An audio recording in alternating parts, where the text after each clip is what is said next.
Selamat datang pada acara kunjungan kerja Komisi 11 DPR RI masa persidangan 1 tahun sidang 2022-2023 ke Nusa Tenggara Barat pada hari ini 24 Oktober tahun 2022.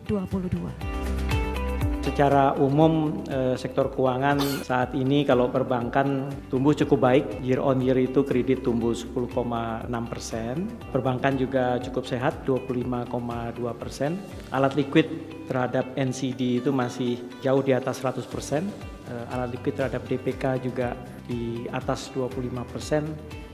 Jadi memang liquid sekali. Dari sisi penghimpunan dana di pasar modal juga cukup baik.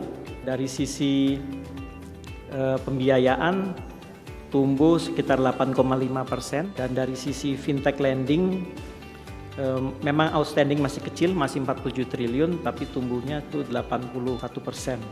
Pertumbuhan kredit di Nusa Tenggara Barat ini termasuk Bali Nusra itu 6,6%, nasional di angka year on year itu 10%, Nusa Tenggara Barat di 7,3%. Selanjutnya mengenai restrukturisasi, posisi kredit restru di awal pandemi itu 829 triliun, di mana 335 triliun adalah UMKM. Nah, posisi 829 triliun itu saat ini sudah turun menjadi 543 triliun. Untuk UMKM dari 335 triliun turun ke 190 triliun. Memang kalau dari sisi kredit restru yang kemudian menjadi NPL, itu memang UMKM NPL-nya lebih tinggi. Kredit restru yang menjadi NPL itu 11,4%. Jadi memang yang dihadapi oleh teman-teman di UMKM memang tampaknya situasinya lebih berat terkait kredit restru ini. Dan memang kami pahami bahwa banyak harapan dari masyarakat terkait kredit restru ini. Pada saat ini kami sedang melakukan kajian, analisis, dan sudah hampir final terkait kredit restru ini.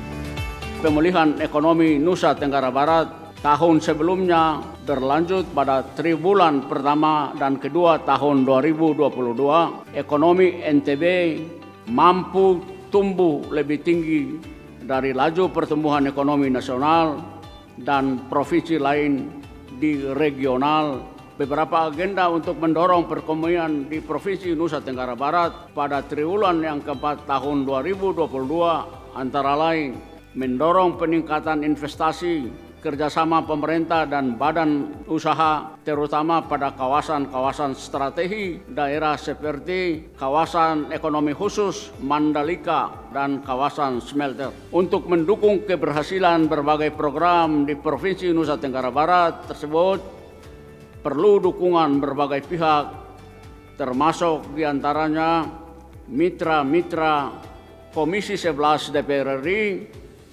baik itu Otoritas Jasa Keuangan, Bank Indonesia, Kementerian Keuangan, Badan Pusat Statistik. Terima kasih ya atas kerjasama yang baik dari OJK dan pemerintah daerah Provinsi Nusa Tenggara Barat. Ini ditandai dengan adanya beberapa program yang telah di-launching bersama, antara lain adalah ada Mawar Emas, yaitu melawan rentenir berbasis masjid. Beberapa program di NTB kita tahu juga kan kita sekarang sudah punya 10 TPAKD di NTB ya. Nah di TPAKD itu kita ajak teman-teman itu perbankan, asuransi untuk ikut berpartisipasi dalam program-program tersebut.